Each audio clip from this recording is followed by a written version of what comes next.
In the New Mexico desert, under the merciless sun of July 1885, a man heard what he had tried to forget for 21 years, the voice of a starving child. Elijah Morgan was 35 years old. He had lived alone for a decade. His ranch sat 8 miles outside Santa Fe, a modest spread of weathered wood and dusty earth. Every 2 weeks, he rode into town for supplies: flour, coffee, nails, the essentials of a solitary life. On this particular afternoon, the 14th of July, the temperature had climbed to 110 degrees. The air shimmered like water over the Jornada del Muerto, the stretch of desert the Spanish had named Journey of the Dead Man. It was an accurate description. This land killed without mercy. Eli rode slowly. His horse Dusty was tired. They both were. In his saddlebag he carried 20 pounds of supplies. On his hip, a rifle. In his pocket, a harmonica. He took it out now, letting the reins fall loose. Dusty knew the way home. The harmonica was old, scratched the metal warm from the sun. Eli played Shenandoah, a song his mother had sung when he was young. The melody drifted across the emptiness, swallowed by wind and heat.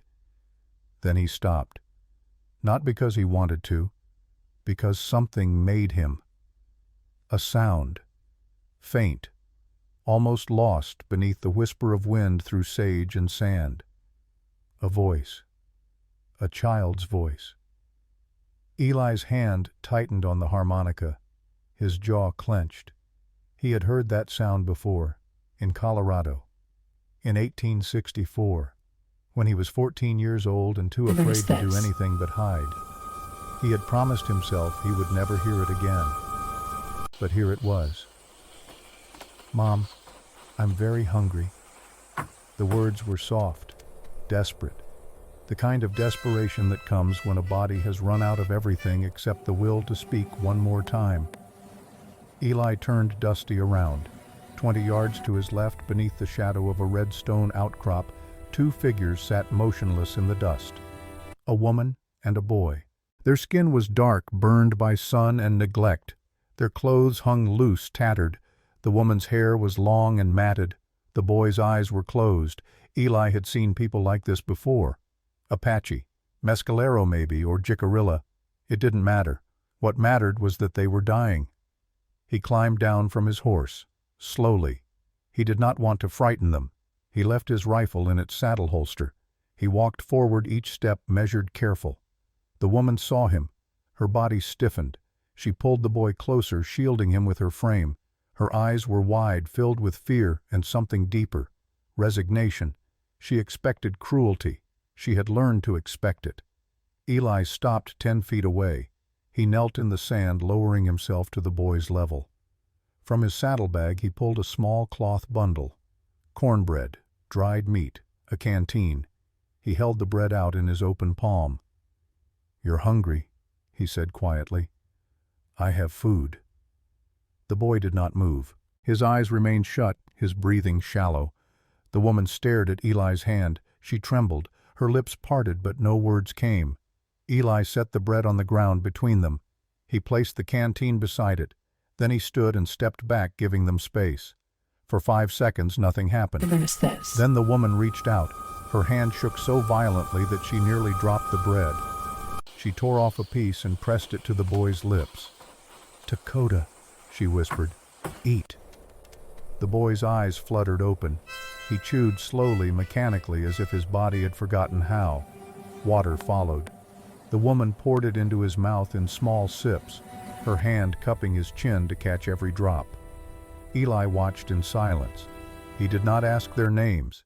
He did not ask where they had come from or why they were here. Those questions could wait. Right now, survival was the only question that mattered. When the boy had finished eating, he looked at Eli. His eyes were dark, ancient beyond his years. He gave a small nod. "Thank you." Eli nodded back. The woman spoke, then, her voice hoarse and cracked. "Where do we go now?" Eli considered the question. He could give them food and water and send them on their way. That would be the easy choice, the safe choice. He had no obligation to these people. He owed them nothing. But he remembered Colorado. He remembered the woman running with a child in her arms. He remembered doing nothing. "Come with me," he said. "My ranch is 8 miles west. There's water, a place to sleep." The woman stared at him. Suspicion flickered in her eyes, but beneath it was something else. Hope. Small and fragile, but there. She looked at her son. Dakota met her gaze and nodded just barely. She turned back to Eli. "We will come." Eli lifted Dakota onto Dusty's back. The boy weighed almost nothing, light as dry grass. The woman walked beside the horse. She did not speak. Neither did Eli. Words felt unnecessary. The rhythm of hooves on sand, the wind in the distance, the fading sun. These were the only sounds. As they traveled, the light began to change. The sun dropped toward the horizon, painting the desert in shades of gold and amber. Shadows stretched long across the earth. The heat eased, replaced by the first hint of evening cool. Dakota leaned forward, resting his head against Eli's shoulder. The boy's breathing slowed, deepened. He was falling asleep. Eli adjusted his grip on the reins, steadying the child. The woman walked in silence, her eyes fixed on the horizon. Every few minutes she glanced at her son. Each time her expression softened just a little. Eli did not ask her name. Not yet. There would be time for that later. For now it was enough that they were moving, away from death, toward something that might resemble safety. They reached the ranch as the last light bled from the sky. The house was small, built from rough-hewn timber and river stone. A single room served as kitchen and living space.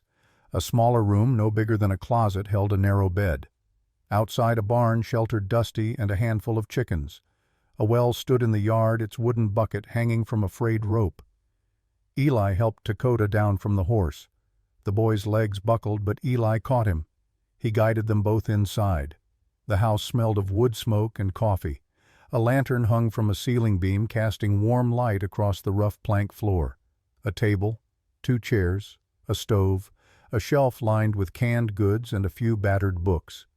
Eli pointed to the small room. "You and the boy can sleep here." The woman looked at the bed, then at Eli. "Where will you sleep?" "On the porch. I'm used to it." She opened her mouth to protest, then closed it. She was too tired to argue, too grateful. Eli moved to the stove and began preparing a meal. Stew, rabbit, potatoes, onions. Simple food, but hot. He worked in silence, his movements practiced efficient.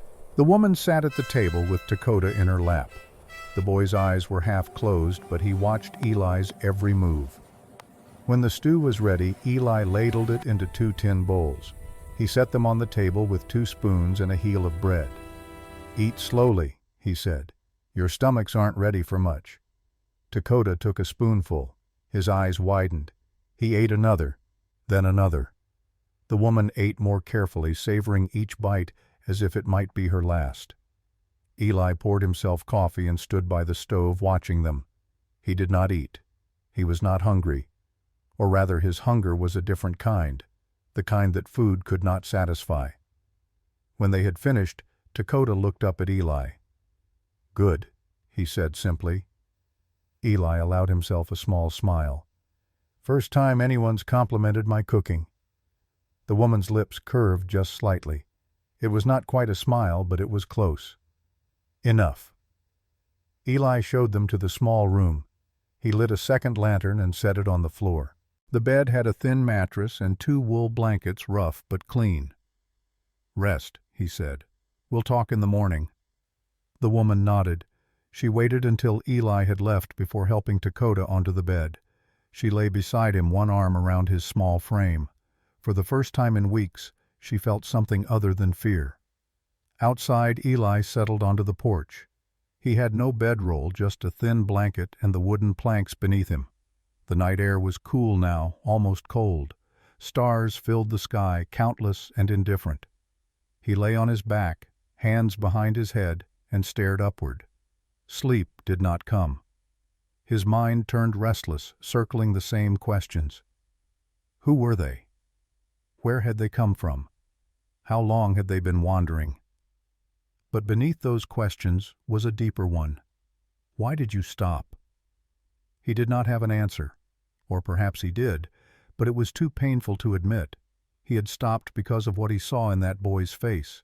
The same face he had seen in Colorado, the same helplessness, the same silent plea. "This time you didn't run." Eli closed his eyes. The words echoed in his mind, a whisper that felt like both accusation and absolution. Inside the house, Ayanna lay awake beside her son. She listened to his breathing steady and even. For the first time in 2 years, he was truly sleeping. Not the fitful half-consciousness of exhaustion, but real sleep. Deep and dreamless. She thought about the man outside. Elijah. That was what the townspeople had called him when she overheard them weeks ago. Elijah Morgan. A rancher. A loner. A white man. She had every reason to distrust him. White men had taken her husband. White men had burned her village. White men had driven her into the desert with nothing but her son and the clothes on her back. But this man had fed them. This man had brought them to his home. This man had given them his bed while he slept on the porch. She did not understand him. Not yet. But she understood one thing: he had chosen kindness when cruelty would have been easier, and that was enough. For now. As the night deepened, the desert grew silent. The wind died. The animals retreated into their burrows. The world held its breath. On the porch, Eli finally slept. His hand rested on the harmonica in his pocket, fingers curled around the worn metal. Inside, Ayanna's eyes closed. Her arm tightened around Dakota. For the first time in a long time, none of them were alone. And in the quiet darkness of the New Mexico desert, beneath a sky full of indifferent stars, 3 lives had changed. Not through grand gestures or heroic declarations, not through violence or vengeance, but through something simpler, something quieter, the decision to stop, the decision to see, the decision to act. Elijah Morgan did not know what tomorrow would bring. He did not know if he had made the right choice. He did not know if this fragile arrangement would hold or shatter under the weight of the world's cruelty. But he knew one thing. This time he had not run, and that for now was enough. Morning came slowly to the Morgan ranch. The sun rose over the eastern hills, painting the desert in shades of copper and gold. Eli woke to the sound of chickens scratching in the yard and the distant cry of a hawk circling overhead. His back ached from sleeping on the wooden planks. He was not as young as he used to be. 35 felt older out here, where every day demanded something from the body. He sat up, rubbing his neck, and looked toward the door. Inside he could hear movement, soft footsteps, the creak of floorboards. He stood and walked to the well. The morning air was cool, almost pleasant. In an hour the heat would return, but for now the world felt almost gentle. He drew water from the well and splashed it over his face and neck. The cold shocked him awake. When he turned back toward the house, he saw the boy standing in the doorway. Dakota. The child looked different in the morning light. His face was still thin, his eyes still shadowed by exhaustion, but there was color in his cheeks now. Life returning. "Morning," Eli said. Dakota nodded but did not speak. He watched Eli with the careful attention of someone who had learned to read danger in small gestures. "You feeling better?" Eli asked. "Yes." The boy's voice was quiet, hesitant. Eli gestured toward the barn. "You know how to care for horses." Dakota shook his head. "Come on, I'll show you." They walked together across the yard. Dusty stood in his stall munching hay. The horse lifted his head at their approach, ears swiveling forward. Eli took a brush from a hook on the wall and handed it to Dakota. "Like this," he said, demonstrating with long, smooth strokes along Dusty's neck. "Not too hard, just enough to get the dust out." Dakota took the brush. His hands were small, the brush almost too large for his grip. He mimicked Eli's motion, tentative at first, then with growing confidence. Dusty nickered softly and leaned into the touch. Dakota's face broke into a smile. It was the first real smile Eli had seen from him. "He likes it," the boy said. "He does." They worked in silence for a while, the only sounds the rhythmic swish of the brush and the horse's contented breathing. Eli watched the boy out of the corner of his eye. There was something peaceful in the simplicity of the task, something that needed no words. From the doorway of the house, Ayanna watched them. She had woken at dawn, her body still adjusting to the strange comfort of a real bed. For weeks, she and Dakota had slept on hard ground under open sky or in the shelter of rocks. The softness of the mattress had been almost unsettling, but her son's breathing had been steady all night. That was what mattered. Now she watched him with the white man learning to care for a horse. Her instinct was to call him back to keep him close. But something stopped her. The way Dakota smiled, the way his shoulders relaxed. He needed this. A moment of normalcy. A moment of being a child. She stepped outside. Eli saw her and nodded. "Morning," he said. "Good morning." Her English was careful, deliberate. She had learned it from missionaries and traders, picking up words the way one picks up stones, useful but not native to her tongue. "You hungry?" Eli asked. "Yes, but I can cook." Eli considered this. He was not a man who refused help, especially when it was offered with such quiet dignity. "All right." They walked back to the house together. Inside, Ayanna moved to the stove with the ease of someone who knew her way around a kitchen. She found cornmeal, eggs, dried peppers. Her hands worked quickly, efficiently, mixing ingredients in a way Eli had never seen. She made a kind of flatbread cooked on the stovetop until it was golden and slightly charred at the edges. She scrambled the eggs with the peppers, creating a dish that was simple but flavorful. When she set the plates on the table, Eli took a bite and paused. "Different," he said, "but good." Ayanna allowed herself a small smile. Dakota came in from the barn, his hands dusty, but his expression bright. The three of them sat at the table and ate in silence. It was not an uncomfortable silence. It was the silence of people too tired or too cautious for small talk, the silence of strangers learning to share space. When the meal was finished, Ayanna stood and began clearing the plates. Eli moved to help, but she shook her head. "I can do this." He sat back down, uncertain. He was not used to having someone else in his house, not used to the rhythms of shared domesticity. Dakota watched his mother, then looked at Eli. "Can I help with the garden?" the boy asked. Eli blinked. He had not expected the question. "Garden's mostly dead," he admitted. "I'm not much good at growing things." "Mother is," Dakota said simply. Ayanna turned from the basin where she was washing dishes. She met Eli's gaze. "I could look," she said, "if you want." Eli nodded slowly. "All right." They went outside together, the three of them. The garden was a sorry sight.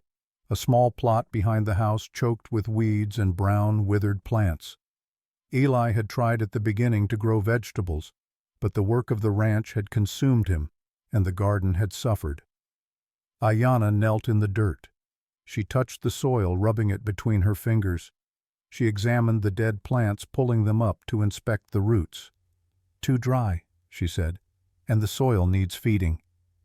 "How do you know?" Eli asked. "My mother taught me, and her mother before her. We grew corn squash beans. The three sisters, we called them. They help each other grow." She stood and brushed the dirt from her hands. "You have compost, old plants, food scraps?" "Some, out by the chicken coop." "Good. We can use that. And we need to water more, every morning and evening until the roots are strong." Eli nodded. He was learning, not just about gardening, but about something else, about listening, about respecting knowledge that came from a different place than his own experience. "I'll help," Dakota said, eager. Ayanna smiled at her son. "Yes, you will." They spent the morning working in the garden. Ayanna showed them how to pull weeds without disturbing the soil too much, how to work compost into the earth, how to plant seeds in careful rows, spacing them just right. Eli followed her instructions. his hands moving through dirt that suddenly felt more purposeful. Dakota worked beside them, his small fingers surprisingly nimble. By midday, the garden looked transformed. Not lush, not yet, but alive with possibility. They sat in the shade of the house drinking water from the well. The heat was building again, but there was a satisfaction in their tiredness, the satisfaction of work completed. "Thank you," Eli said, "for this." Ayanna looked at him. "You gave us food and shelter. This is small."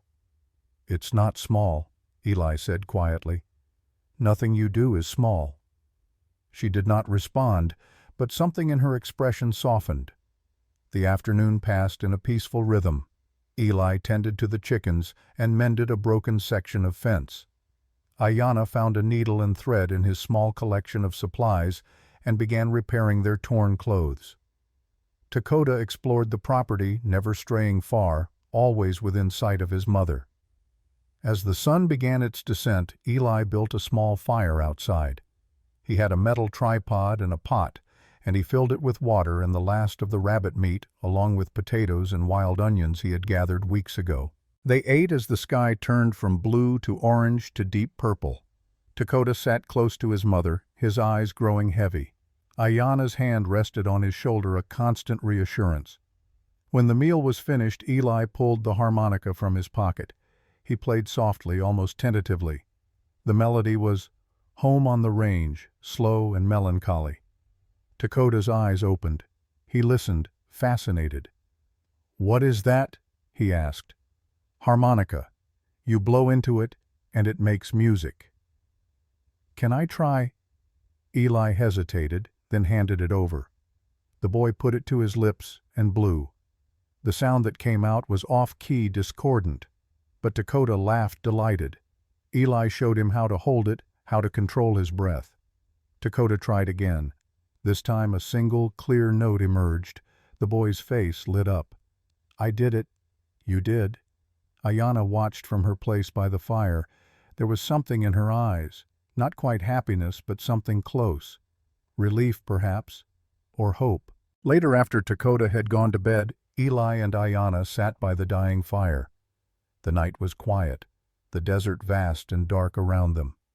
For a long time neither spoke. The silence between them was comfortable now, familiar. Finally Ayanna asked, "Where are you from?" Eli considered the question. "Ohio originally. My family moved west when I was a boy. Colorado first, then here." "Why here?" "Wanted space, quiet, somewhere I could be alone." "And you have been. Alone." It was not a question.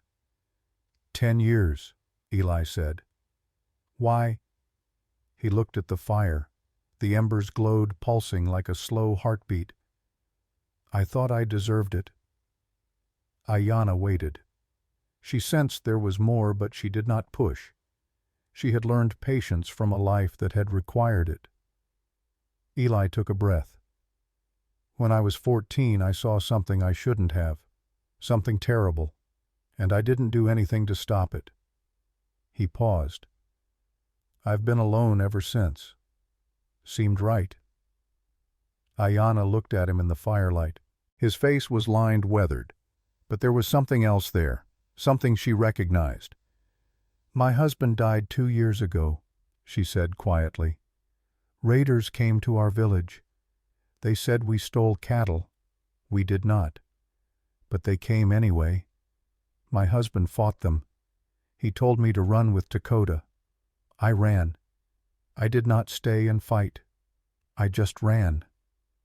Her voice was steady, but there was pain beneath it. "I have thought every day since maybe if I stayed he would still be alive." Eli shook his head. "You saved your son. That's what he wanted." "And you saved us," Ayanna said. "Maybe that is what the world wanted." The conversation faded into quiet. Flames popped and hissed. Somewhere in the distance a coyote howled its cry, carried on the wind. "Why did you help us?" Ayanna asked. "You do not know us." Eli thought about the question. He had asked himself the same thing. "Because I could," he said finally. And because last time, I didn't. Ayanna nodded slowly. She understood. What is your name? Eli asked. I never asked. Ayanna. It means eternal blossom in my language. That's a good name. And yours? Elijah. Most people call me Eli. Eli, she repeated, testing the sound.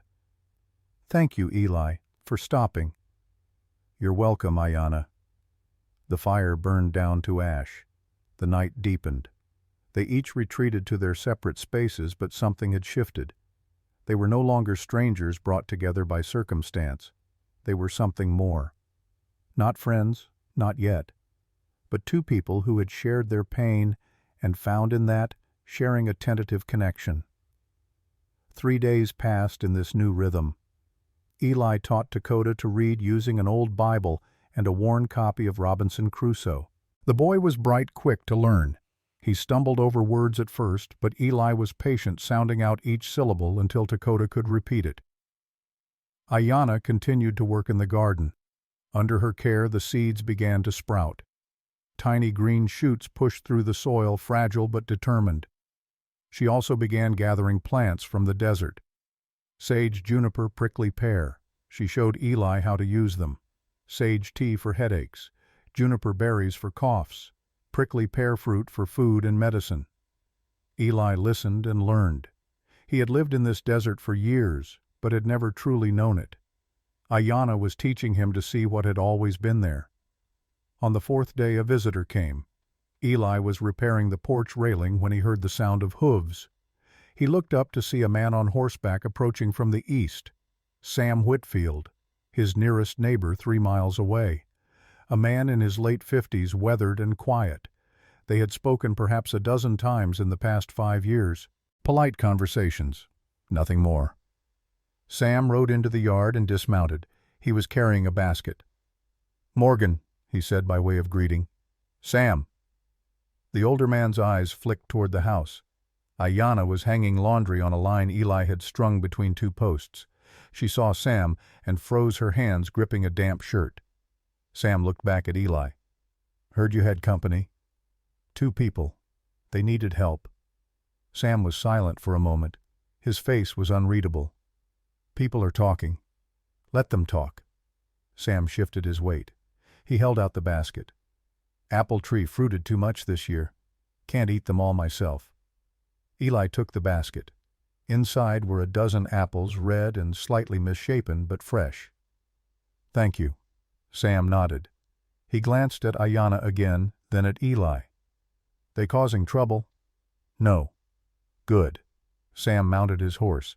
Before he rode away, he said, Some folks won't like it, just so you know. I know. Sam tipped his hat and rode off, dust rising behind him. Eli carried the basket to Ayanna. She was still standing by the laundry line, watching the retreating figure.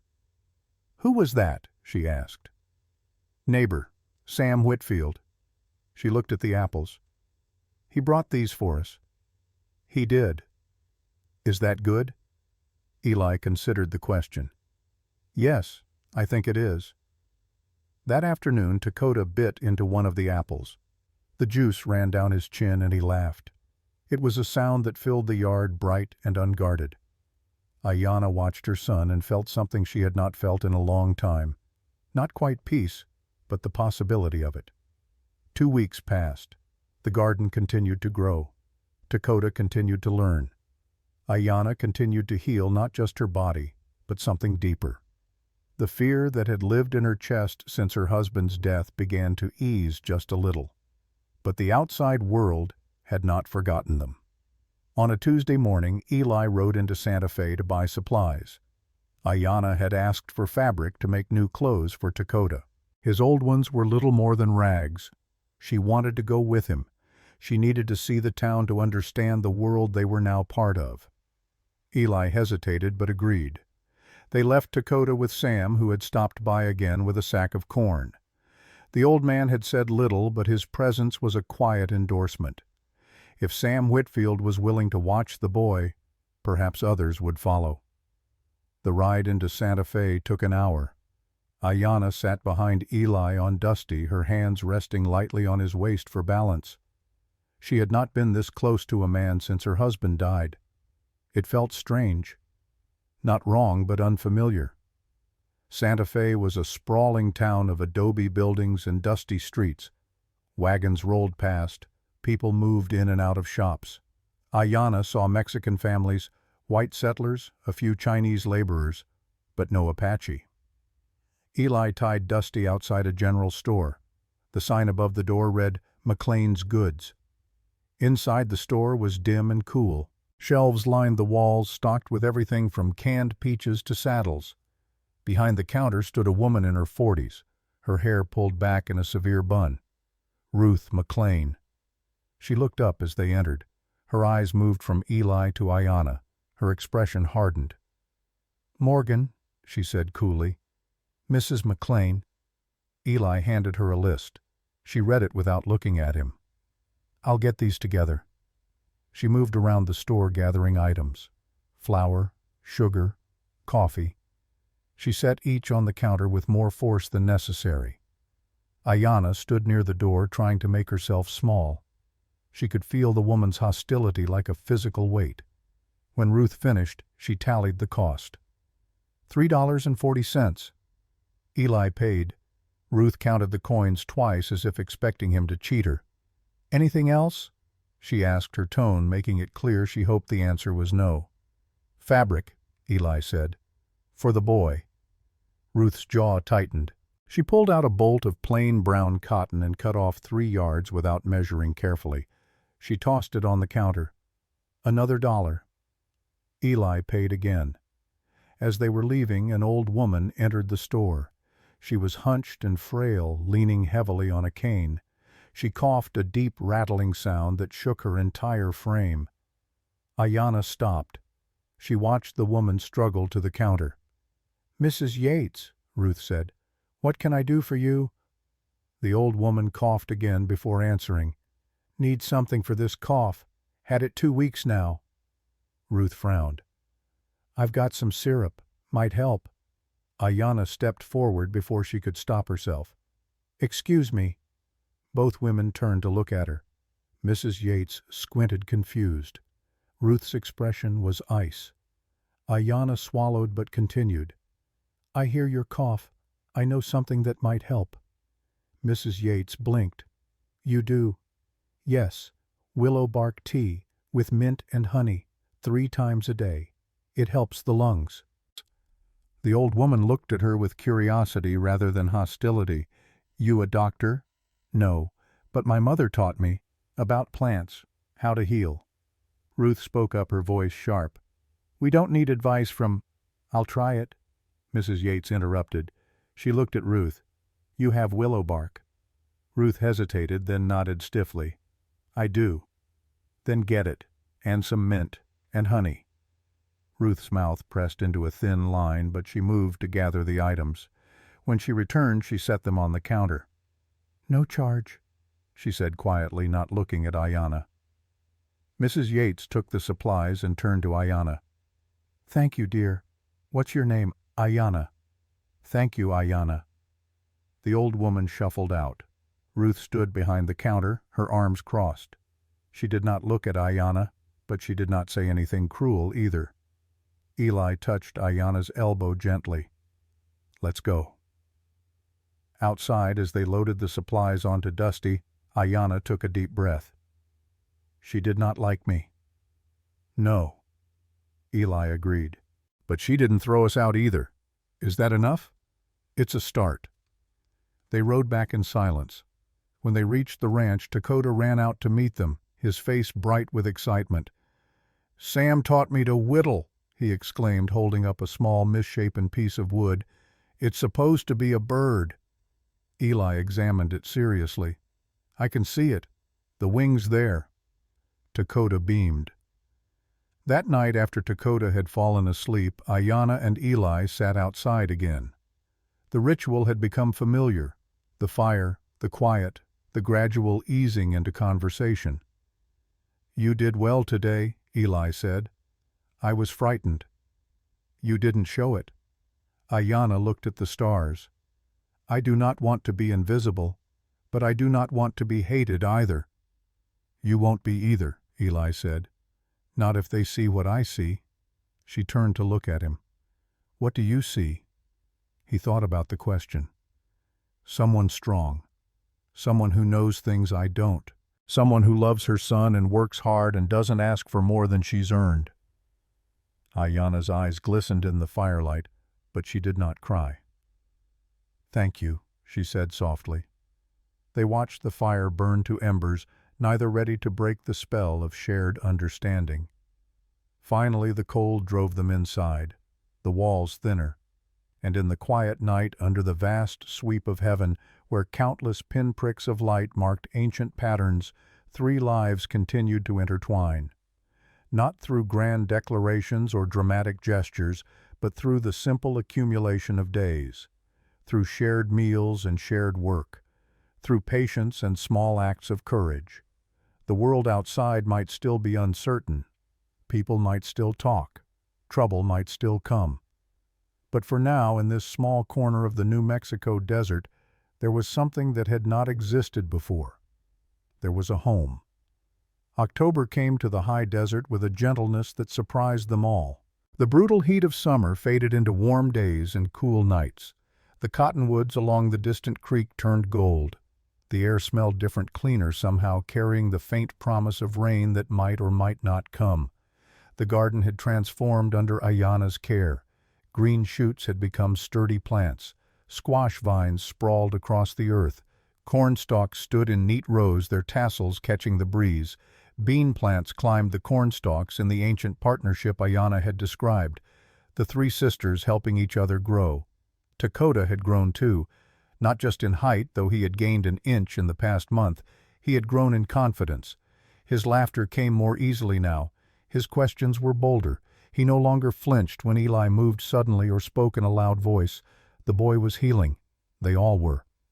3 weeks after their visit to Santa Fe, Mrs. Yates returned to the general store. Ruth McLean was restocking shelves when the old woman entered, walking with less difficulty than before. Her cough had disappeared. Ruth turned, eyebrows raised. "Mrs. Yates, you're looking well." "Feeling well, too," the old woman said. "That remedy worked. The one the Apache woman suggested." Ruth's hand stilled on a can of peaches. "Did it now. Better than any medicine I've tried. Tell her I'm grateful if you see her." "I'll do that." Mrs. Yates left. Ruth stood alone in the store, thinking. She had lived in Santa Fe for 20 years. She had lost her husband to influenza 5 years ago. She had built this business from nothing, proving herself in a world that did not easily accept women who worked. She understood struggle. She understood survival.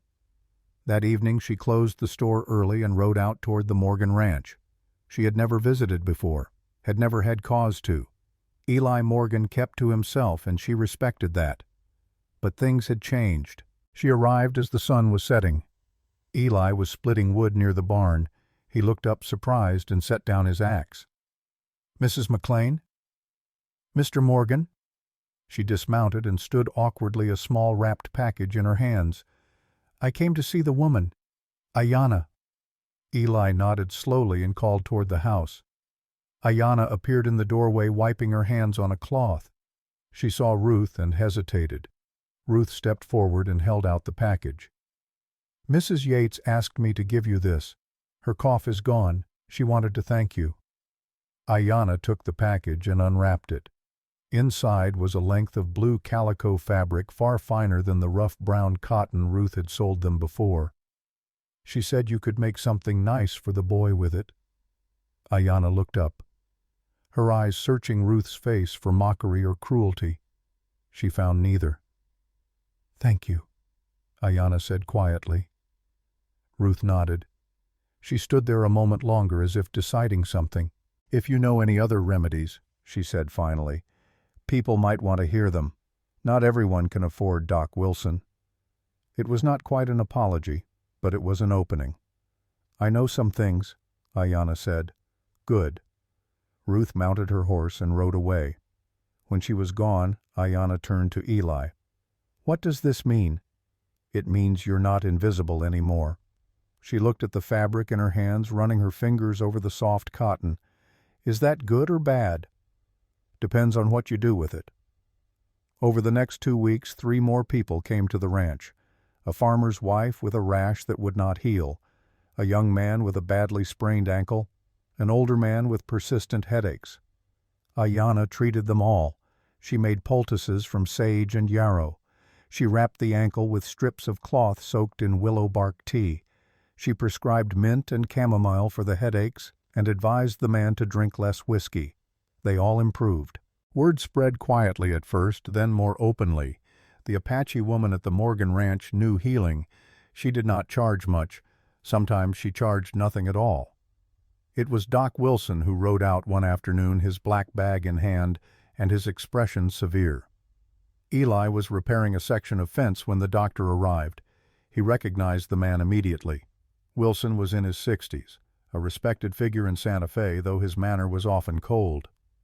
"Morgan," Wilson said, not bothering to dismount.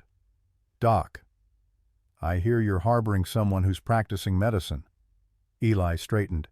"She's helping people, that's all. Without training, without license. She's got training, just not your kind." Wilson's jaw tightened. "People could get hurt. They're getting better." The 2 men stared at each other. Finally, Wilson sighed. "I'm not here to cause trouble, but I am here to make sure she knows what she's doing." Ayanna had been listening from inside the house. She stepped outside now, her chin lifted slightly. "You want to test me?" she said. It was not a question. Wilson dismounted and approached. He set his bag on the porch rail and opened it. "Tell me what these are for." He pulled out a small brown bottle.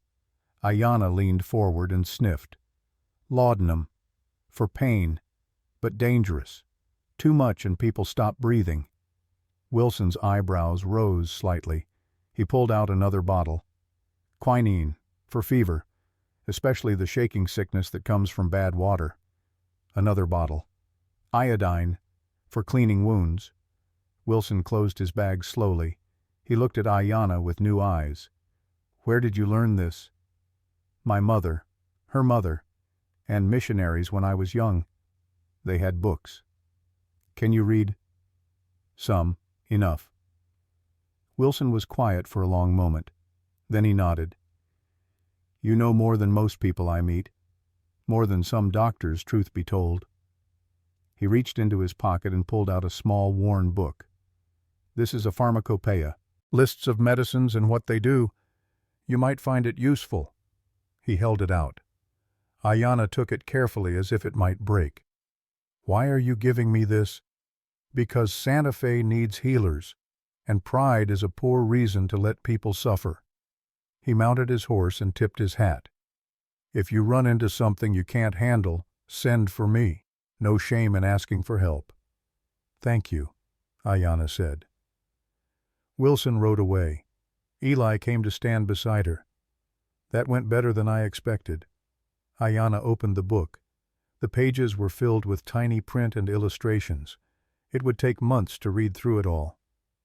"He respected me," she said, wonder in her voice. "He saw what you can do." She looked at Eli.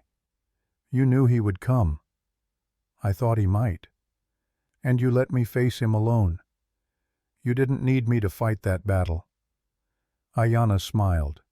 It was a full smile, bright and genuine.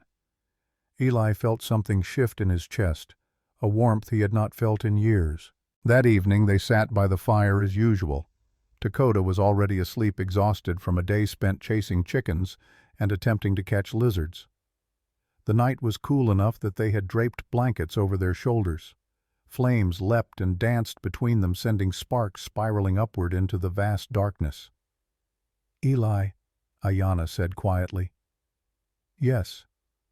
When you were young you said you saw something terrible." He did not answer immediately. The fire popped loud in the silence. "You don't have to tell me," she added, "but I think it would help to say it." Eli looked into the flames. He had carried the memory for 21 years, had buried it deep where it festered like an infected wound. Perhaps she was right. Perhaps speaking it would lance the poison. "I was 14, he said finally, traveling west with a wagon train. We stopped near a place called Sand Creek in Colorado. There was an army camp nearby." He paused, gathering himself. "One morning before dawn I heard gunfire. I was sleeping in a wagon. I looked out and saw soldiers riding toward a village.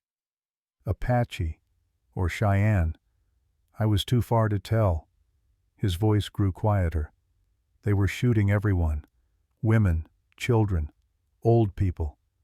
I saw a woman running with a baby in her arms. A soldier shot her. Both of them fell." Ayanna's hand moved to her mouth, but she said nothing. "I hid in the wagon. I was so afraid. I didn't scream, didn't try to stop it. I just hid like a coward."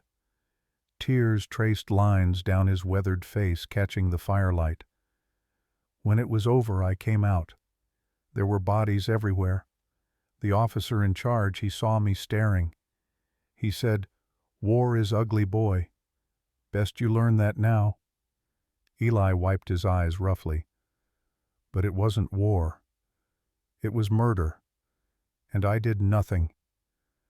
Ayanna reached across the space between them and took his hand. Her grip was firm, warm. "You were a child. Old enough to know right from wrong. Old enough to be killed if you had tried to stop them." He looked at her. "Does that make it better?" "No," she said softly. "But it makes it understandable. You survived, and now you are doing what you could not do then. It doesn't bring them back." "No, but it brought us here. To you. And maybe that matters too." Her hand remained in his, neither willing to let go. The fire dimmed to glowing coals, but the warmth between them held. Above them the stars wheeled slowly across the sky, indifferent and eternal. Finally Ayanna spoke again. "My husband's name was Nialnish. It means he works hard. He was a good man, patient, kind. He taught Dakota to track animals, to read signs in the earth." She stared into the embers. "When the raiders came, he told me to run. I begged him to come with us. He said no. Someone had to slow them down. Give us time." Her voice caught. "I heard the shots as we ran. I knew what they meant, but I kept running, because that was what he asked me to do. Save our son." She looked at Eli. "I abandoned him, just as you think you abandoned those people. But we both chose life over death. That is not cowardice. That is survival." Eli squeezed her hand. "Thank you." "For what?" "For understanding. For not letting me be alone with it anymore." They released each other's hands, slowly, reluctantly. The connection had deepened something between them. Not romance, not yet, but recognition. Two people who carried similar wounds and had found in each other a kind of understanding that needed no explanation. The night deepened. The fire died to ash. They each retreated to their spaces, but the distance felt smaller than ever. The next morning brought rain, not a downpour, but a steady, gentle fall that soaked into the thirsty earth. Dakota stood on the porch watching with delight. "It's rain," he shouted, as if he had never seen it before. Perhaps he hadn't, not in months, not since they had fled into the desert. Eli and Ayanna stood beside him. The three of them watched water puddle in the yard, watched the chickens seek shelter, watched the garden drink deeply. "The corn will be happy," Ayanna said. "So will the well," Eli replied. Dakota looked up at them. "Are we staying here forever?" The question hung in the air, simple and profound. Ayanna and Eli exchanged glances. Neither had dared to speak the thought aloud, though it had been growing between them for weeks. "Do you want to stay?" Eli asked the boy. "Yes. I like it here. I like learning to read. I like the chickens. I like you." The last three words were said with such uncomplicated honesty that Eli felt his throat tighten. He looked at Ayanna. "What about you?" She was quiet for a long moment, watching the rain. "I thought home was the place I was born," she said finally. "Then I thought it was wherever my husband was. But now I think home is wherever my son is safe, wherever he smiles." She turned to face Eli. "He smiles here." "Then stay," Eli said. "Both of you, as long as you want." It was not a proposal, not a declaration of love. It was simpler than that. It was an invitation, an opening, a recognition that what they had built together, this fragile, growing thing, was worth protecting. Ayanna nodded. "We will stay." Dakota whooped and ran out into the rain, spinning with his arms wide. Water soaked his hair and clothes, but he didn't care. He was laughing, pure and unguarded. Eli and Ayanna watched him from the porch. After a moment, Ayanna stepped out into the rain too. She tilted her face upward, letting the water wash over her. Eli followed. The three of them stood in the yard getting drenched, and for the first time in longer than any of them could remember, they felt something close to joy. The rain lasted 3 days. When it finally stopped, the desert had transformed. Wildflowers bloomed overnight, painting the landscape in impossible colors: purple, yellow, red, white. The garden exploded with growth. The corn shot up. The squash vines doubled in size. Even the bean plants seemed to reach higher, their leaves glossy and green. On the 4th day after the rain, Sam Whitfield rode over with news. "Town council's meeting next week," he said. "They're discussing the Apache situation." Eli's stomach tightened. "What does that mean?" "Means some folks are nervous. Having Apache living outside the reservations. They want to make sure it's legal. Ayanna isn't causing trouble. I know that, you know that, but there's always somebody stirring the pot." Sam glanced at Ayanna, who was working in the garden with Dakota. "For what it's worth, I'll speak up. Say they're good people, but you should be there too." "I will be." Sam rode away. Eli stood in the yard, feeling the weight of what was coming. They had been living in a bubble, isolated and safe, but the world was larger than this ranch, and it had opinions. That night he told Ayanna about the meeting. She took the news calmly. "Will they make us leave?" "Not if I can help it." "And if you cannot help it?" Eli looked at her steadily. "Then we'll figure something else out. But I'm not giving up without a fight." She nodded. There was trust in her eyes. Trust that he would do what he said. Trust that had been earned through weeks of consistency, of small promises kept. "We will face it together," she said. "Together," he agreed. The word felt solid, real, like a foundation they could build on. And as the desert night settled around them, cool and vast and filled with stars, 3 people prepared to defend what they had built. Not with violence or anger, but with truth. With the simple, undeniable fact that they had created something good here, something worth preserving. The world might not understand. The world might not approve, but they knew what they had, and that for now was enough. The day before the town council meeting, Eli rode into Santa Fe alone.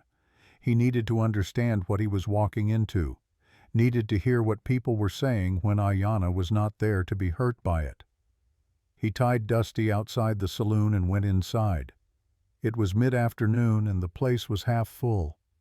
Men sat at tables drinking whiskey and beer, talking in low voices that rose and fell like waves. Eli ordered coffee and stood at the bar. He did not have to wait long.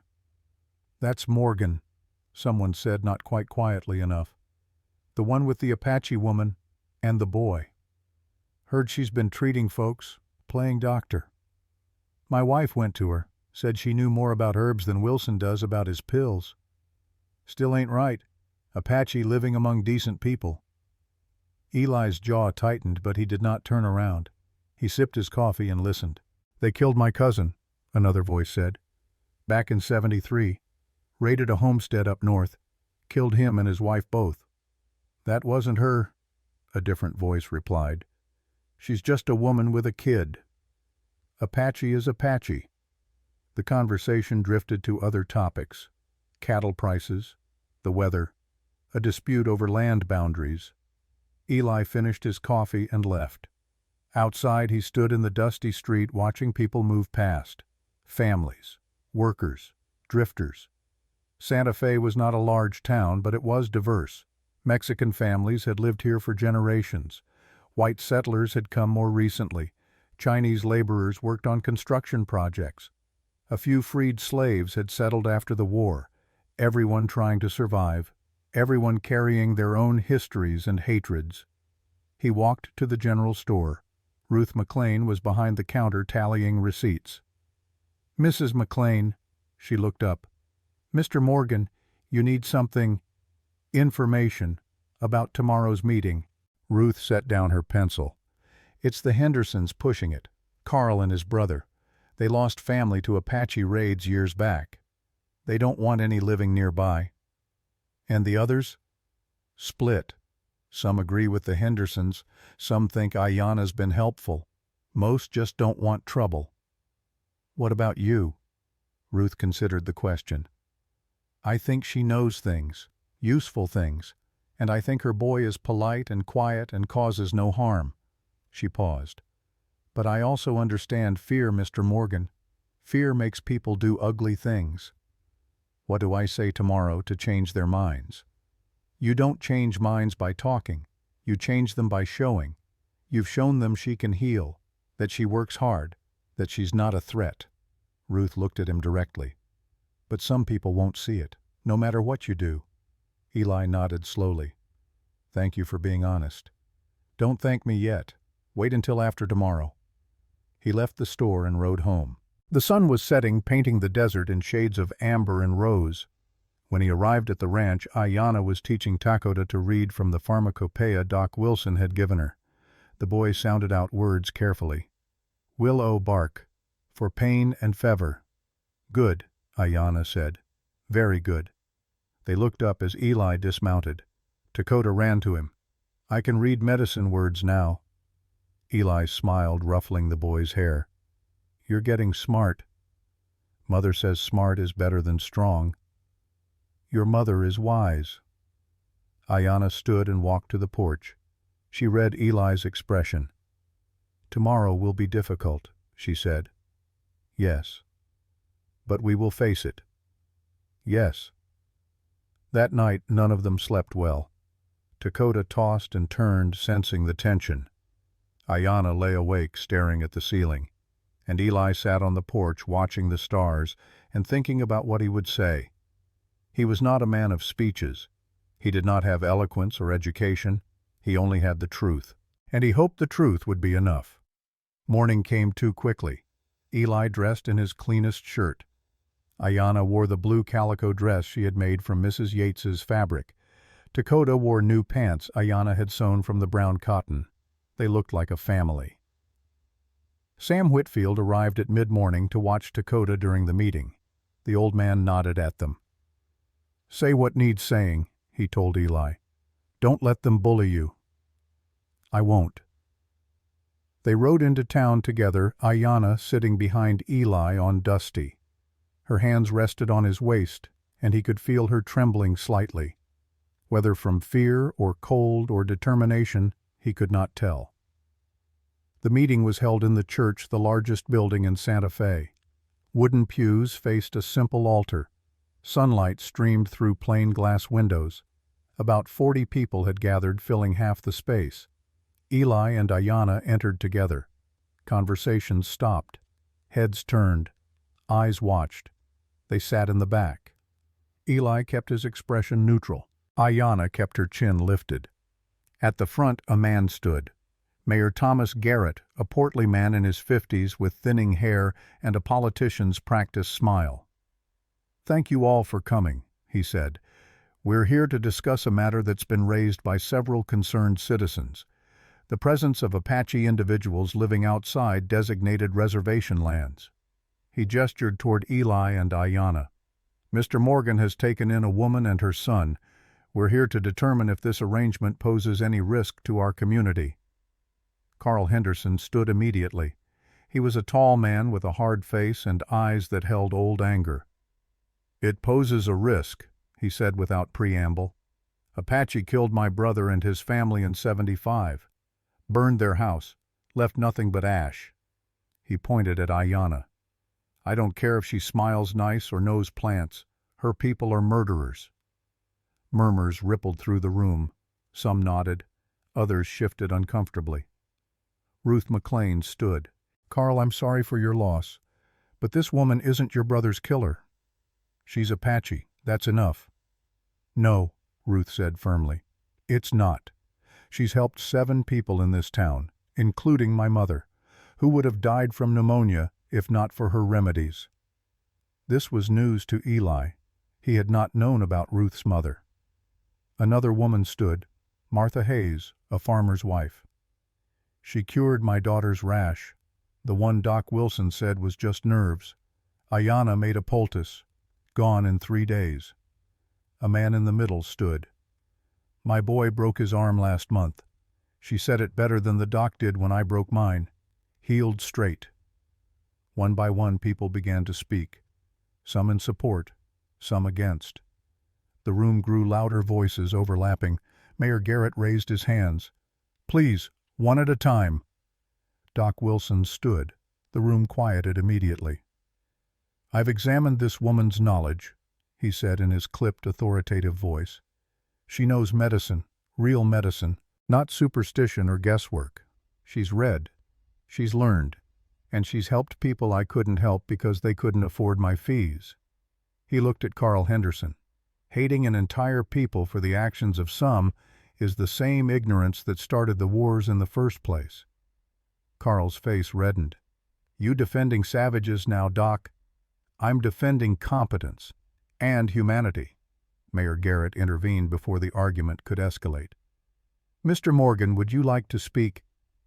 Eli stood slowly. Every eye in the room turned to him. He felt Ayanna's gaze on his back, steady and trusting. He walked to the front and turned to face the crowd. "I'm not good with words," he began, "so I'll keep this simple."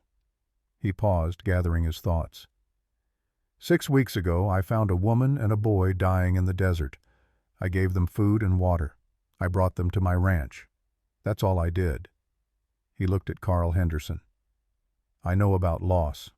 I've seen violence. I've seen what hate does. It doesn't bring anyone back. It doesn't make anything better." He turned to address the whole room.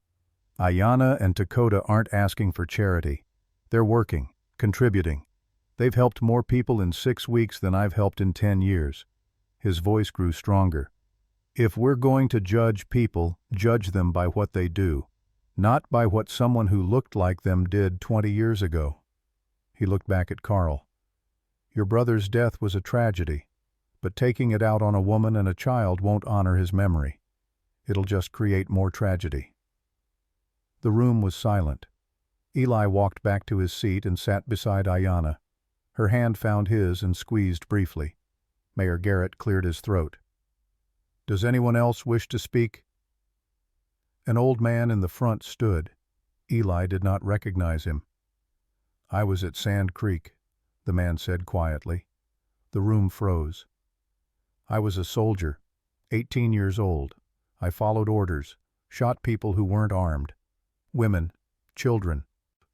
His voice was steady but heavy with decades of weight.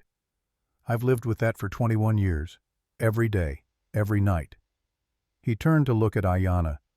"That woman there, she didn't do what I did. Her people suffered what mine inflicted. And if she can still find it in herself to help white folks who probably remind her of every bad thing she's endured, then we should have the decency to let her live in peace." He sat down. No one spoke. Finally, Mayor Garrett stood. "We'll take a vote. All in favor of allowing Ayanna and her son to remain, raise your hands." Hands went up. Eli counted quickly. 30, maybe more. Opposed? Fewer hands. 10 at most. Carl Henderson's was among them, his expression bitter. "Motion passes," the mayor said.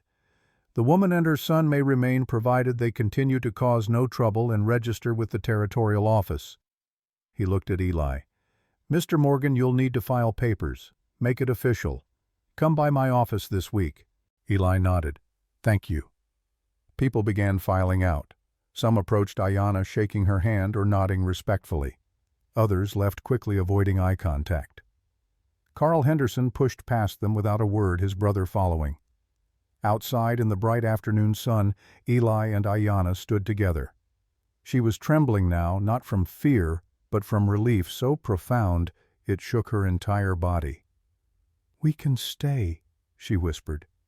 "We can stay." She turned to him, her eyes bright with unshed tears. "You spoke for me. For us. I spoke the truth. It was more than that.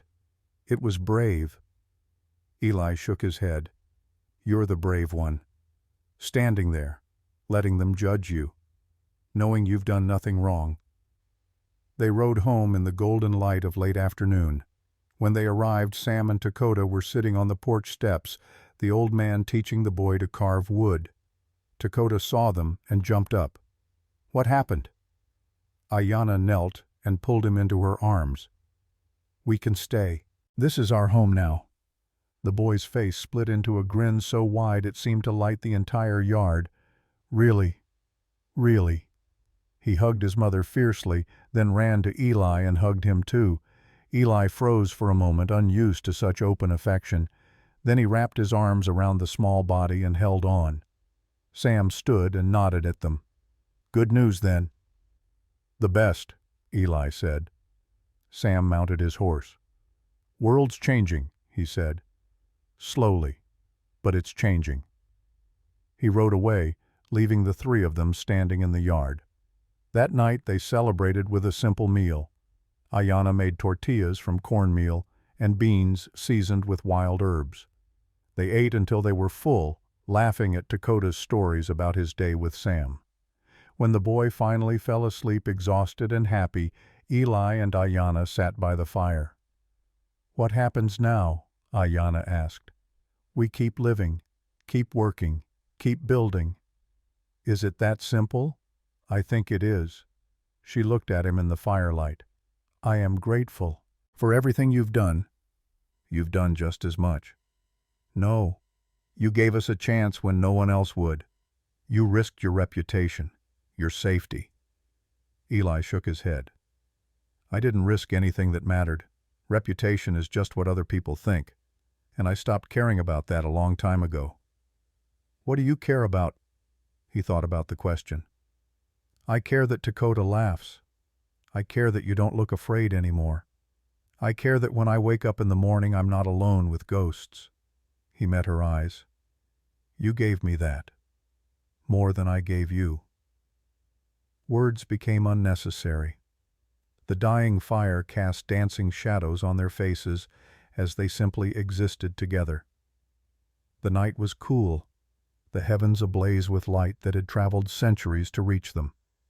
Ayanna said softly, "Yes, I think we are becoming a family." It was not a question, just a quiet observation. Eli nodded slowly. "I think we are." And in that moment, under the vast New Mexico sky, three people who had been broken by the world found themselves being made whole again. Not through dramatic gestures or grand declarations, but through the simple, persistent act of showing up for each other. Day after day, meal after meal, conversation after conversation. They were building something small and fragile but real, something worth protecting, and tomorrow they would wake up and keep building, together. Winter came quietly to the high desert. The fierce heat of summer and the gentle warmth of autumn gave way to cold nights and mornings touched with frost. Snow was rare this far south, but when it came it transformed the landscape into something almost magical. It was December now, 5 months since Eli had found Ayanna and Dakota in the desert. 5 months that felt both like a lifetime and like no time at all. The garden had been harvested weeks ago. Squash and corn and beans filled the small root cellar Eli had dug beneath the house. They had enough food to last through winter with some to spare. Ayanna had dried herbs and stored them in jars labeled in her careful handwriting. The chickens still laid eggs, though fewer now in the cold. They had settled into a rhythm. Eli tended the animals and repaired what needed repairing. Ayanna cooked and healed and taught Dakota. The boy had learned to read simple sentences and could write his name in careful crooked letters. They were a family now, not officially, not in any legal sense, but in the ways that mattered. On the 15th of December, Eli rode into town and returned with a small pine tree strapped to Dusty's back. It was scraggly and uneven, but it was green, and it smelled of forest and winter. Dakota watched with wide eyes as Eli carried it into the house and set it in a bucket of sand near the window. "What is it?" the boy asked. "Christmas tree," Eli said. "It's a tradition. White folks put them up in December." "Why?" "To celebrate, to make the dark months brighter." Dakota walked around the tree, examining it from all angles. "What do we do with it?" "Decorate it, make it pretty." Ayanna had been listening from the kitchen. She came to stand beside her son. "We can make decorations," she said, "from paper, fabric, whatever we have." They spent the afternoon creating ornaments. Ayanna cut shapes from scraps of fabric and filled them with dried lavender, stitching them closed. Dakota folded paper into stars, his tongue poking out in concentration. Eli carved small figures from wood, rough but recognizable. A bird, a horse, a simple cross. By evening the tree was transformed. It would not win any prizes, but it was theirs, made with their hands and their time and their care. Dakota stood back, admiring their work. "It's beautiful," he said with complete sincerity.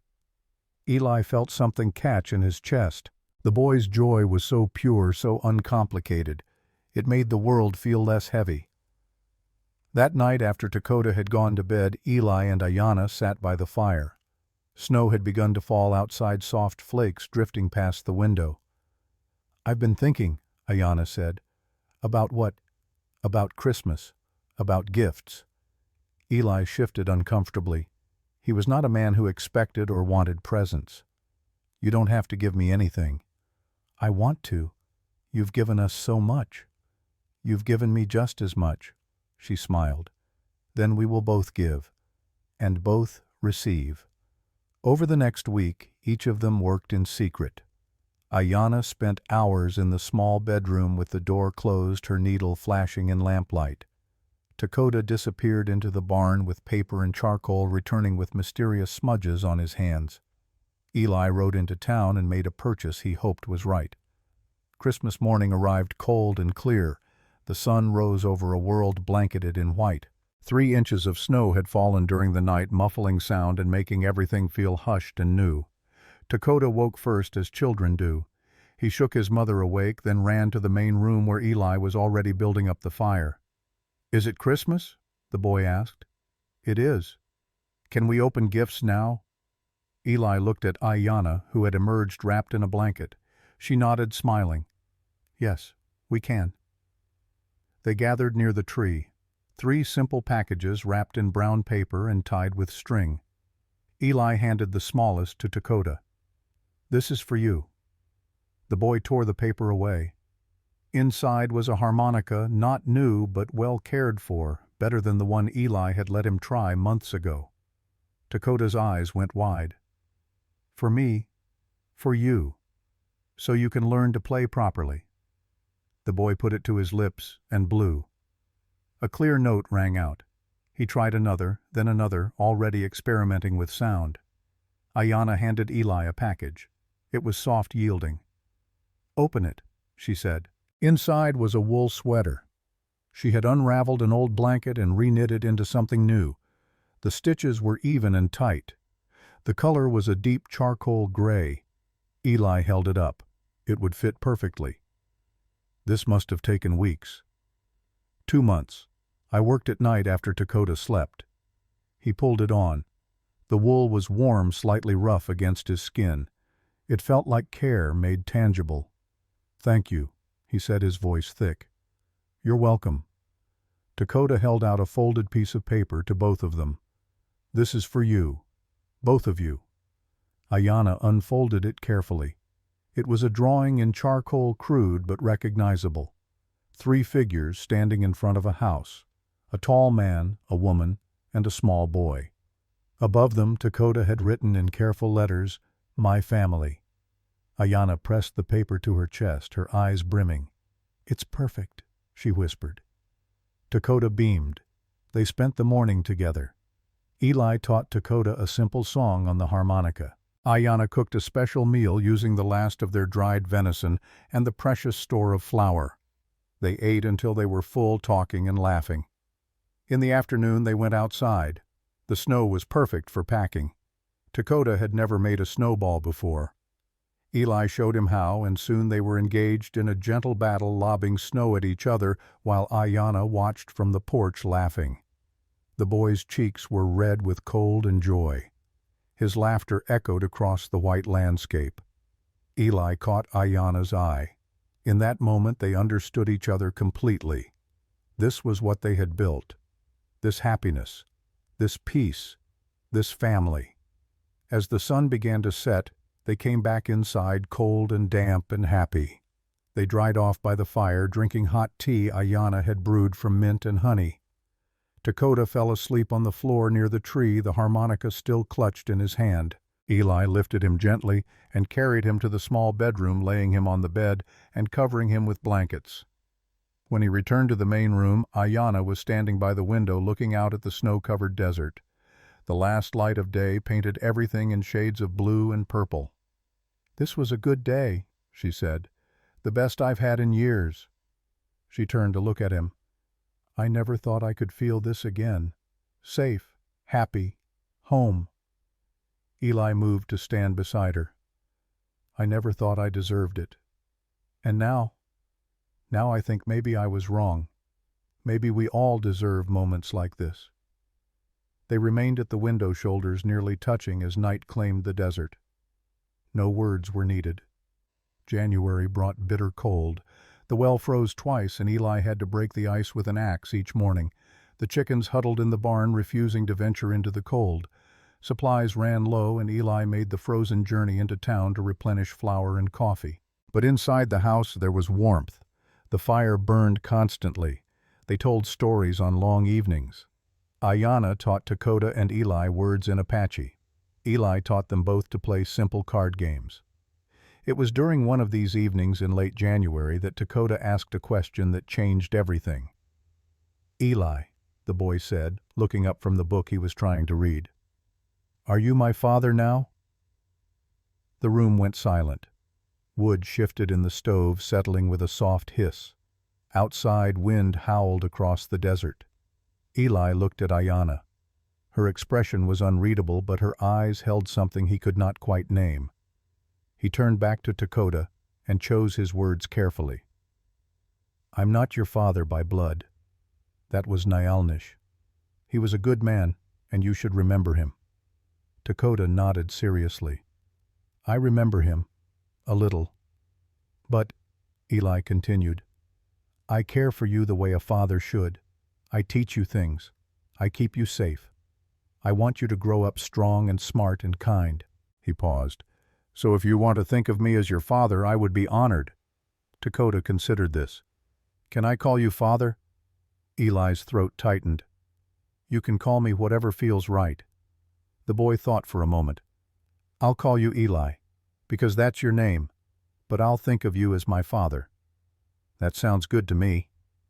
Dakota returned to his book, satisfied.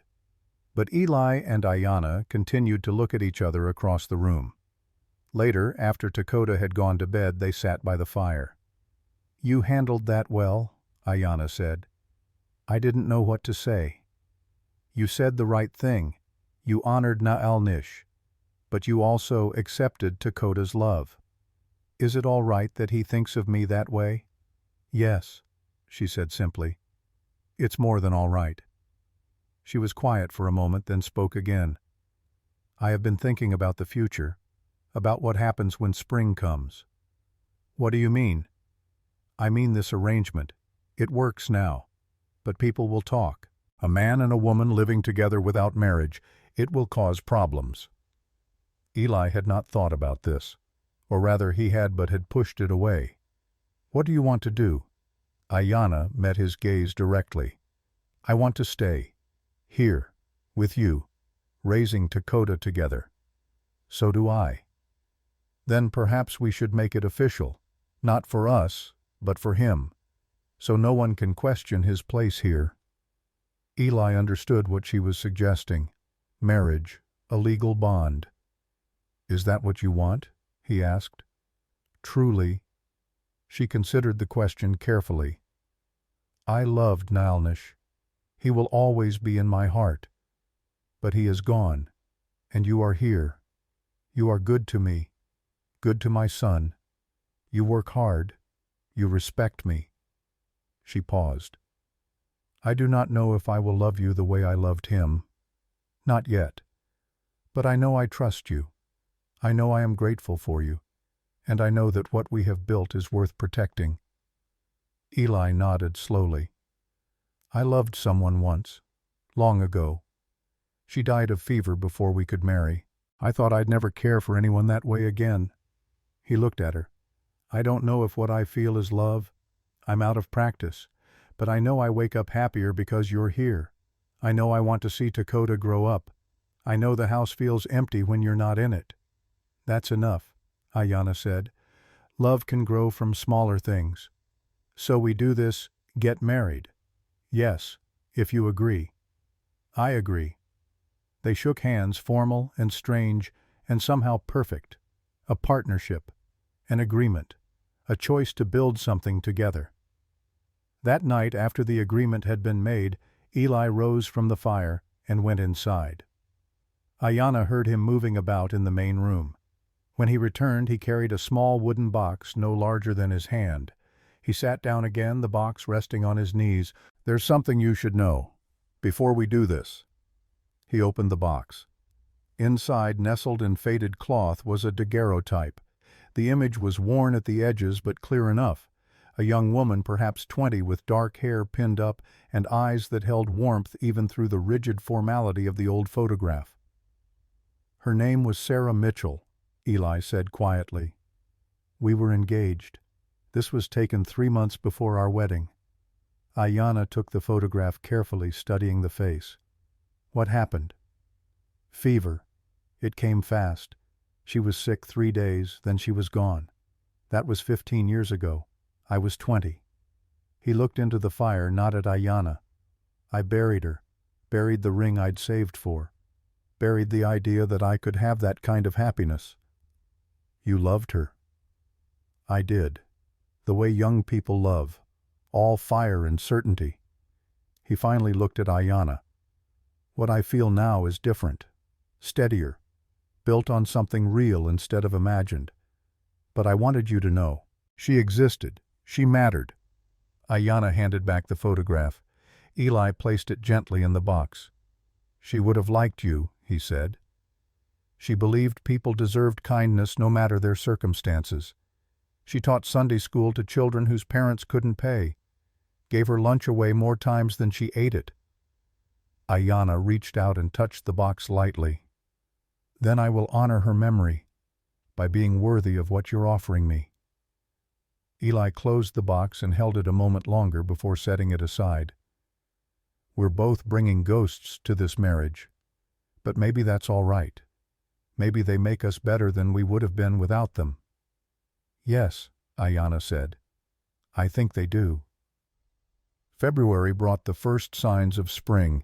Tiny green shoots appeared in the garden. The days grew longer. The cold eased though frost still touched the mornings. Eli filed papers in town making the marriage legal.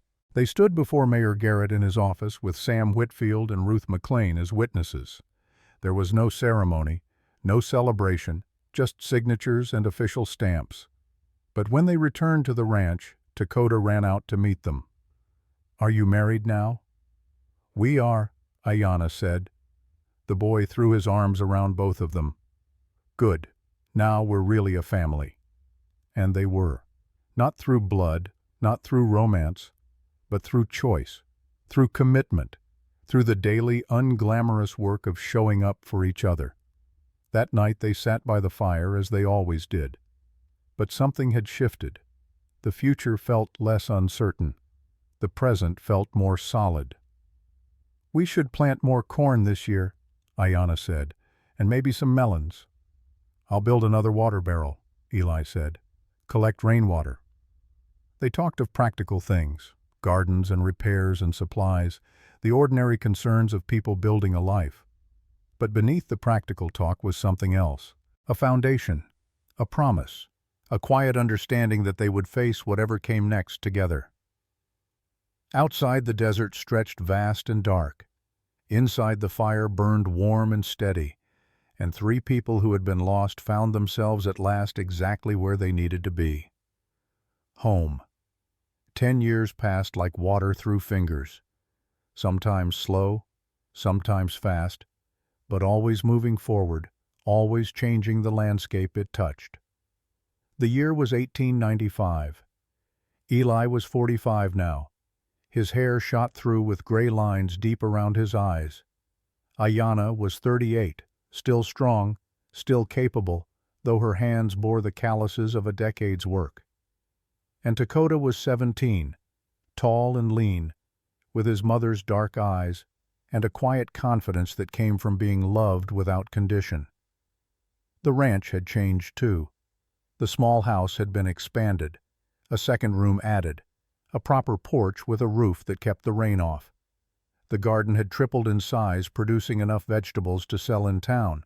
The barn had been reinforced and now housed 3 horses instead of 1, along with 2 milk cows and a growing flock of chickens.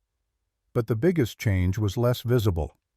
It was in the way people spoke about the Morgan place. No longer with suspicion or whispered concerns, but with respect. The ranch where the healer woman lived. The place you could go when Doc Wilson was too expensive or too far away. The family that minded their own business and helped when asked. Ayanna's reputation had grown steadily. She had treated dozens of people over the years. A broken leg set properly. A difficult birth attended with skill and patience. Fevers broken. Infections cleared. She kept careful notes in the pharmacopoeia Doc Wilson had given her, adding her own observations in the margins. She had become, without ever claiming the title, one of the most trusted healers in the territory.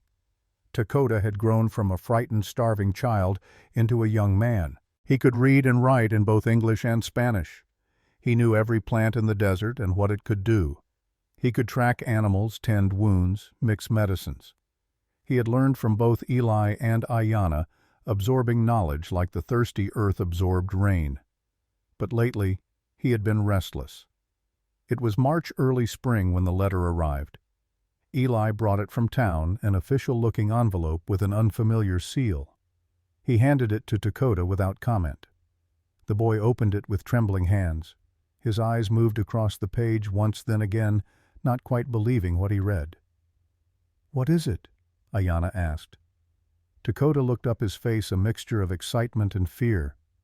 "It's from Carlisle, the Indian Industrial School in Pennsylvania. They have a medical training program for native students who want to become doctors." He swallowed. "They're offering me a place, 2 years of study, full scholarship." The room fell silent. Eli and Ayanna exchanged glances. "How did they know about you?" Eli asked. "Doc Wilson. He wrote to them, told them about me, about what I've learned." Ayanna's hand went to her chest. "Pennsylvania. That's so far." "I know." "Do you want to go?" Eli asked quietly. Dakota looked at his parents. These people who had raised him, taught him, loved him without reservation. "I want to learn more. I want to be able to help people the way Mother does, but with more training, more knowledge." He paused. "But I don't want to leave you." Ayanna stood and went to her son. She took his face in her hands. "You must go," she said, her voice steady, despite the tears in her eyes. "You must learn. You must grow. That is what we raised you to do. But 2 years? 2 years is nothing.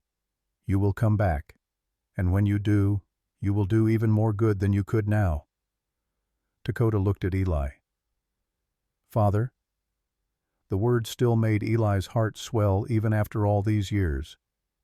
Your mother is right. This is an opportunity. Take it." "You're sure?" "I'm sure." Dakota pulled them both into an embrace. They stood together in the morning light, holding tight to what they had built, even as they prepared to let part of it go. The next 2 months were spent in preparation. Ayanna made new clothes for Dakota: sturdy pants, warm shirts, a winter coat, knowing Pennsylvania would be colder than anything he had experienced. Eli gave him money saved carefully over the years. Not much, but enough for emergencies. They taught him final lessons: how to write letters, how to manage money, how to be careful in a world that would not always be kind to a young Apache man, no matter how educated or skilled. The day before Dakota was to leave, they sat together after dinner. No one wanted to speak. Words felt inadequate for what they were feeling. Finally, Dakota broke the silence. "Tell me again, about the day you found us." Eli and Ayanna looked at each other. They had told this story before, but not often. It felt almost sacred, too precious to share casually. "I was riding home from town," Eli began. "It was hot, so hot the air bent with it. I was playing my harmonica." "What song?" Dakota asked, though he knew. "Shenandoah. And then I heard you. 'Mom, I'm very hungry.' Those words, so quiet I almost missed them."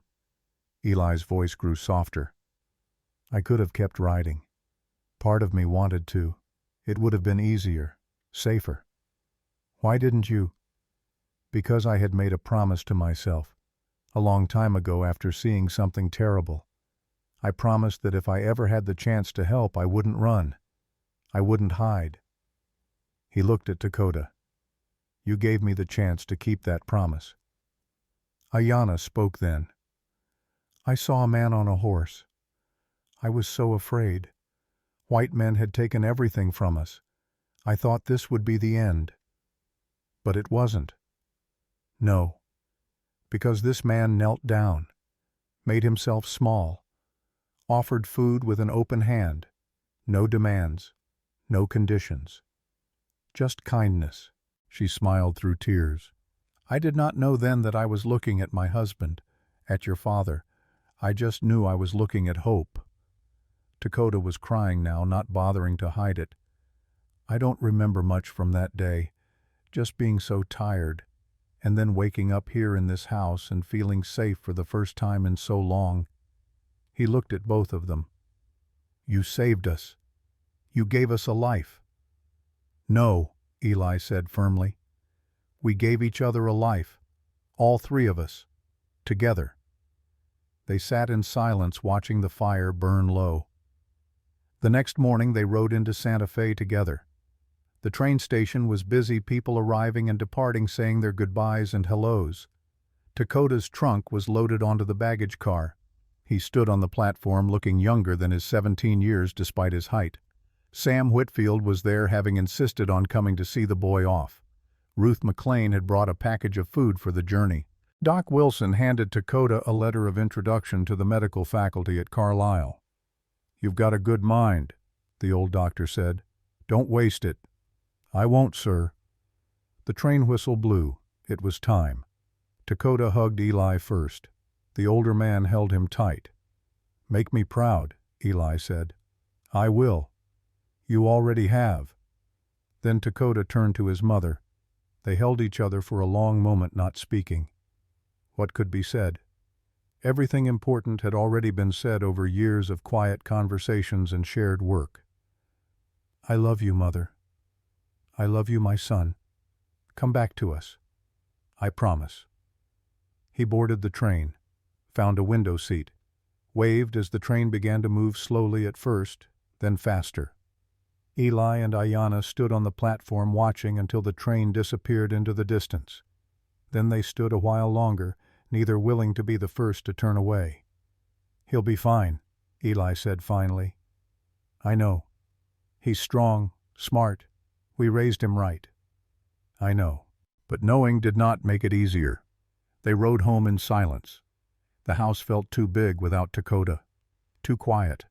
His absence was a presence all its own, filling every corner. That night Ayanna could not sleep. She rose and went to sit on the porch. Eli found her there, wrapped in a blanket, staring at the stars. He sat beside her without speaking. After a while she said, "I knew this day would come. I prepared myself, but it still hurts." "That's because you love him." "Yes. He'll write. He'll come back. This isn't goodbye forever." "I know, but it's goodbye for now. And for now feels very long."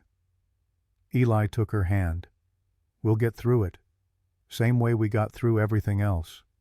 Together." She leaned against his shoulder. "Do you remember when we first married? How strange it felt?" "I remember. You said you didn't know if what you felt was love." "I did say that." "Do you know now?" Eli thought about the question. About 10 years of shared mornings and quiet evenings. About watching Dakota grow. About the way Ayanna's presence had become essential to him, as necessary as breath. "Yes," he said. "I know now." She lifted her head to look at him. "And it's love. Has been for years. I just didn't recognize it because it doesn't look like I thought it would." "How does it look?" "Like this. Like sitting together when we're sad. Like working side by side. Like trusting someone enough to let them see you at your worst, and knowing they'll still be there in the morning." Ayanna smiled. "That's a good kind of love." "The best kind, I think." They sat together until the cold drove them inside. And if the house felt emptier than before, at least they did not face that emptiness alone. The first letter arrived 3 weeks later. Dakota's handwriting was careful, each letter formed precisely. "Dear Mother and Father, I arrived safely. The train journey was long but interesting. I saw so many places I had only read about. Pennsylvania is green in a way our desert never is. There are trees everywhere. It rains often. The school is large. There are students from many tribes. Cherokee, Sioux, Navajo, even some Apache. We speak English here always. They do not allow native languages. It is strange, but I understand why. We must learn to move in both worlds. The medical program is difficult. I study anatomy, physiology, pharmacology. Words I can barely pronounce. But I think of you both, of everything you taught me, and I work hard. I miss home. I miss the desert. I miss your cooking mother. I miss riding with you, Father. But I am learning so much. I will make you proud." Your son Dakota Ayanna read the letter 3 times, then folded it carefully and placed it in a box she kept beside her bed. Over the next 2 years that box would fill with letters. Each one read and reread until the paper was soft from handling. Life continued at the ranch. The seasons turned. Spring into summer, into fall, into winter, into spring again. They planted and harvested. They tended animals and repaired fences. Ayanna continued to heal those who came to her. Eli continued to work the land, but they counted the days, marked them off on a calendar Eli had brought from town. One day closer, one day less. In the evenings they read Dakota's letters aloud to each other. He told them about his studies, about learning to use a stethoscope, about observing surgeries, about the other students, some of whom became friends. He wrote about the difficulty of being caught between two worlds, how some white instructors treated him with suspicion, how some native students resented those who studied Western medicine, seeing it as a betrayal of traditional ways. But he also wrote about hope, about learning that healing was healing no matter what form it took, about his dream of returning to New Mexico and serving both communities, Apache and white, traditional and modern, all of it. "He's found his calling," Ayanna said one night after reading his latest letter. "He has," Eli agreed, "and it's a good one." The 2 years passed more slowly than any time in Eli's memory, but they passed, and finally, in May of 1897, a telegram arrived. Arriving May 20th. "Stop, 2 p.m., train. Stop, coming home. Stop." Dakota Ayanna clutched the telegram to her chest. "He's coming home." Eli smiled a rare, full smile that made him look years younger. He's coming home. They spent the next week preparing. Ayanna cooked all of Dakota's favorite foods. Eli repaired things that didn't need repairing just to have something to do with his nervous energy. They cleaned the house until it shone. On May 20th, they arrived at the station 2 hours early. They were not the only ones waiting. Sam Whitfield was there, Ruth McLean and her daughter, Doc Wilson, half a dozen others who remembered the quiet boy who had grown up at the Morgan Ranch. When the train finally pulled into the station, Ayanna grabbed Eli's hand and held it tight. The doors opened. Passengers disembarked. And then there he was. Dakota had changed. He was taller somehow, though that seemed impossible. He wore a suit well made and professional.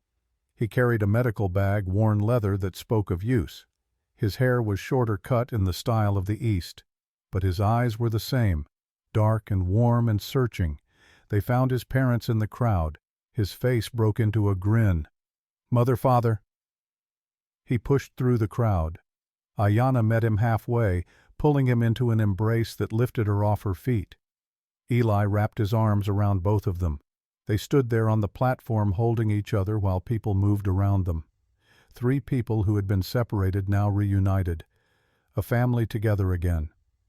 Finally they pulled apart. Ayanna touched Dakota's face as if to confirm he was real.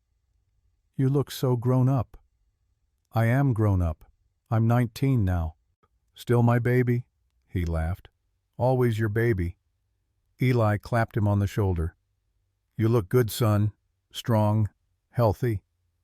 "I am, and I have so much to tell you." They collected his trunk and loaded it onto the wagon. The ride home was filled with chatter.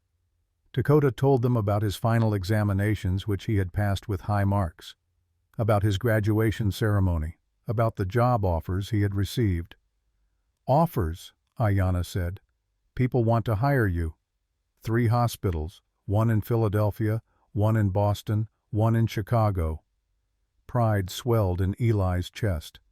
"That's wonderful." "But I turned them all down." They both looked at him. "Why?" Ayanna asked. Dakota met their eyes. "Because I'm not going to work in a hospital. I'm going to work here, in New Mexico, with you." The wagon rolled to a stop. Eli set the brake. "What do you mean?" "I mean I'm coming home. Permanently. I'm going to open a practice, here at the ranch, well near it. We'll need to build a separate building for patients, but I'm staying." Ayanna's eyes filled with tears. "But the opportunities, the big cities, you could do so much there." "I can do more here. This is where I'm needed. Santa Fe doesn't have enough doctors. The Apache reservations have almost none. The Mexican families can't afford Doc Wilson's fees." His voice grew stronger. "You taught me to heal, Mother. You taught me compassion, Father. Now I want to use what I've learned to help the people who need it most. Our people. All our people." Eli felt his own eyes sting. "You're sure about this?" "I've never been more sure of anything." They rode the rest of the way home in silence, but it was a comfortable silence, a happy one. When they reached the ranch, Dakota stood in the yard looking at everything. The house, the barn, the garden already showing green shoots of early summer growth. "It looks exactly the same." "Some things should stay the same," Eli said. That night they celebrated. Ayanna cooked a feast. They invited Sam and Ruth and Doc Wilson. They ate until they were full, then ate some more. They told stories and laughed until their sides hurt. Doc Wilson pulled Dakota aside at one point. "I'm proud of you, boy. You've done well." "Thank you, sir.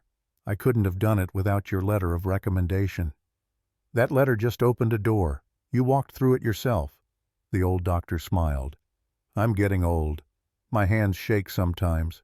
My eyes aren't what they were. This town needs a young doctor, a good one. I'm glad it'll be you.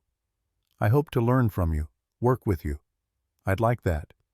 When the guests had left and the house was quiet again, the 3 of them sat on the porch. Constellations wheeled overhead unchanged and unchanging, silent witnesses to 12 years of their shared life. "Do you remember," Dakota said quietly, "the first night I was here when I was 7? "I remember," Ayanna said. "I was so scared. I didn't know if we could trust you, Eli. I didn't know if this was real or if it would be taken away." He looked at his parents. "But you never took it away. You just kept giving, kept loving, kept showing up." His voice grew thick. "I know I'm not your blood son.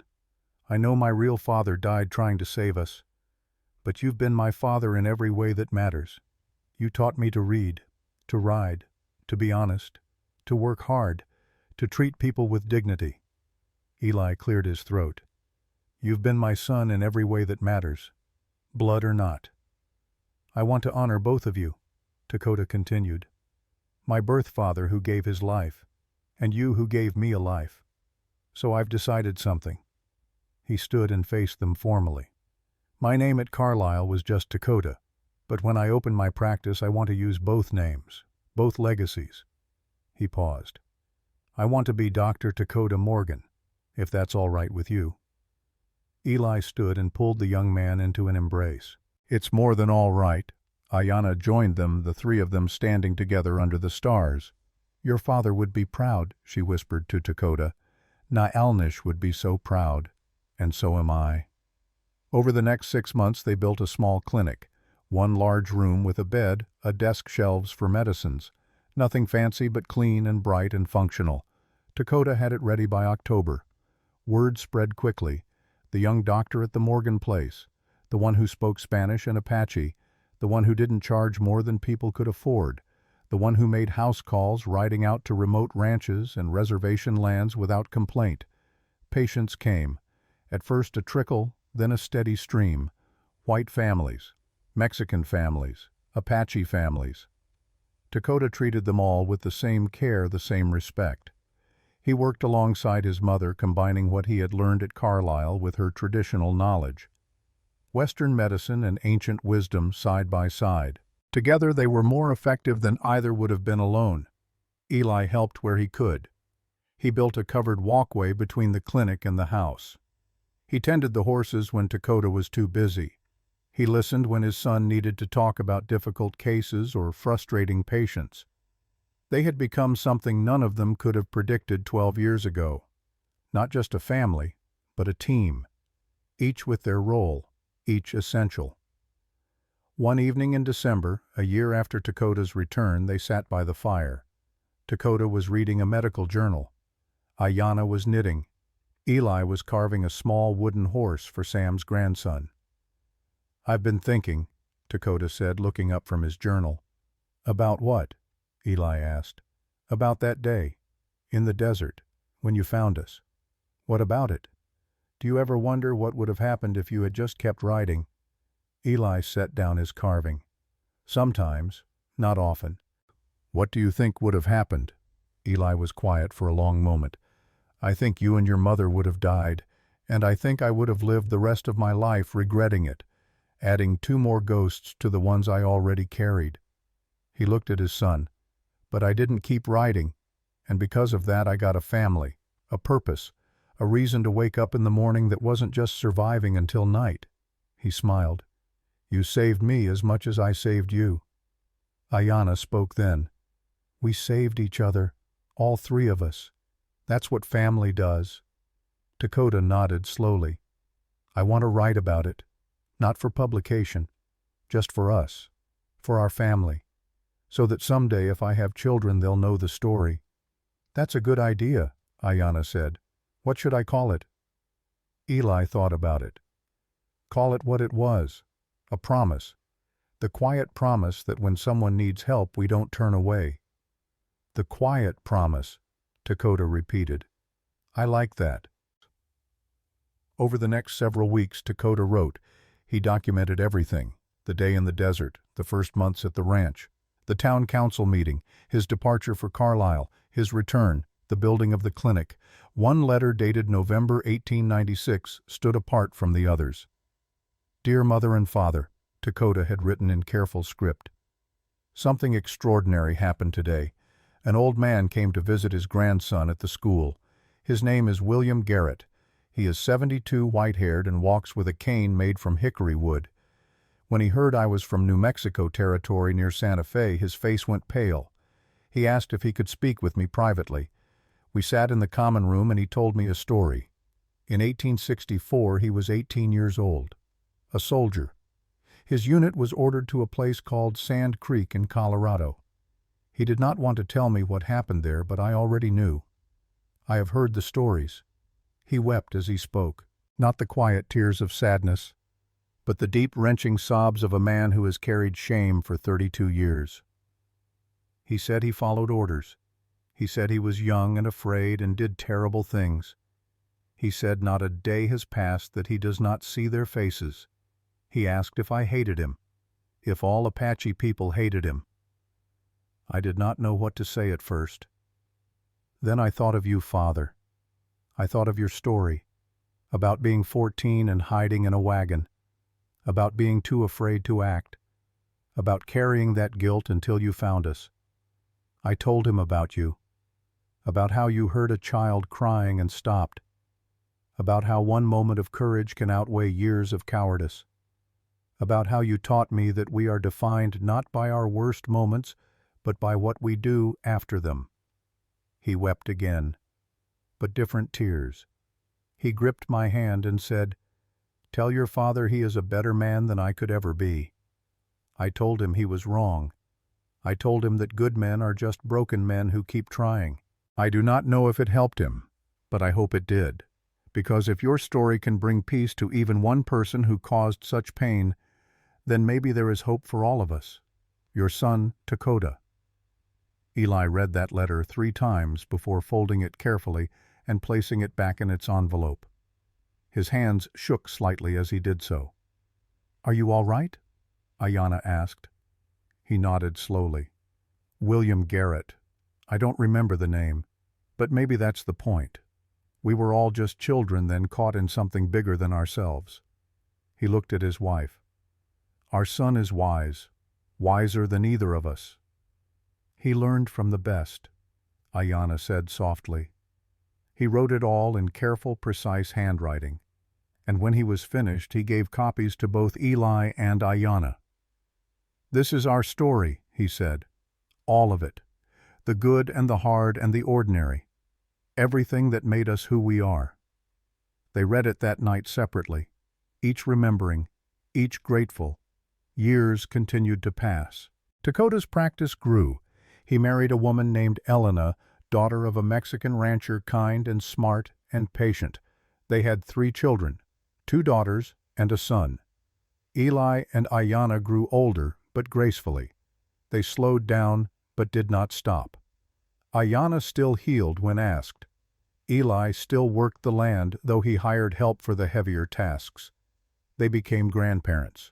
They taught Dakota's children the same lessons they had taught him, about plants and animals, about reading and writing, about kindness and hard work, and the importance of helping those in need. The ranch became a place of gathering, family dinners every Sunday, holidays celebrated with 3 generations present. The quiet promise expanding to include more people, more love, more life.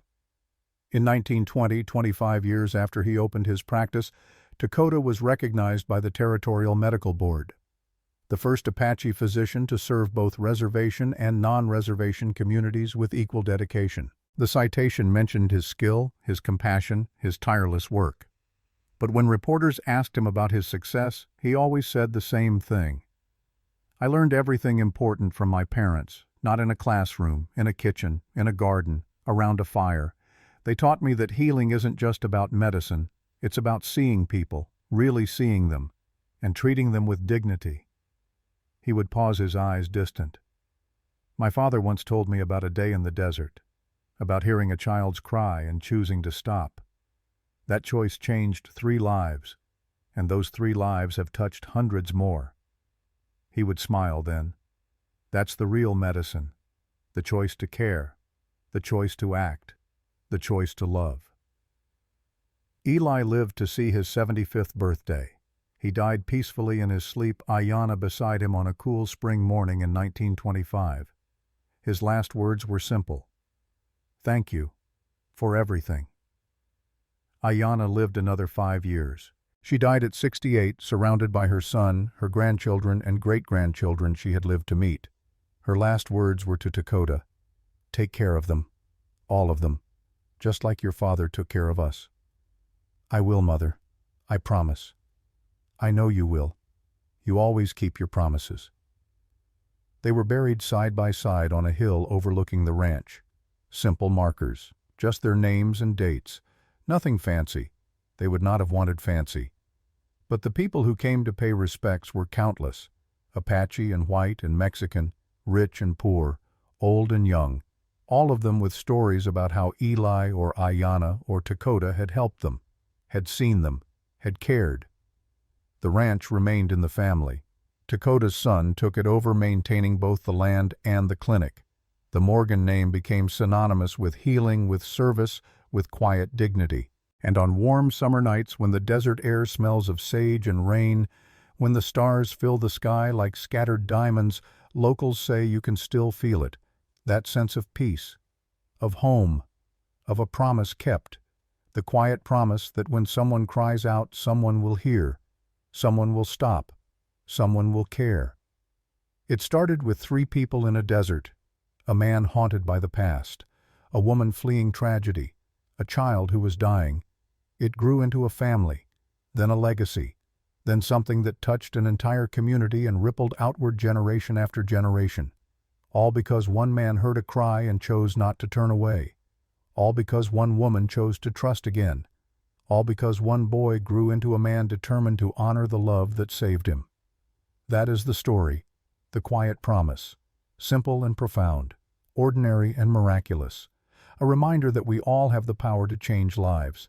Not through grand gestures or heroic deeds, but through small choices, through compassion, through the simple, radical act of caring.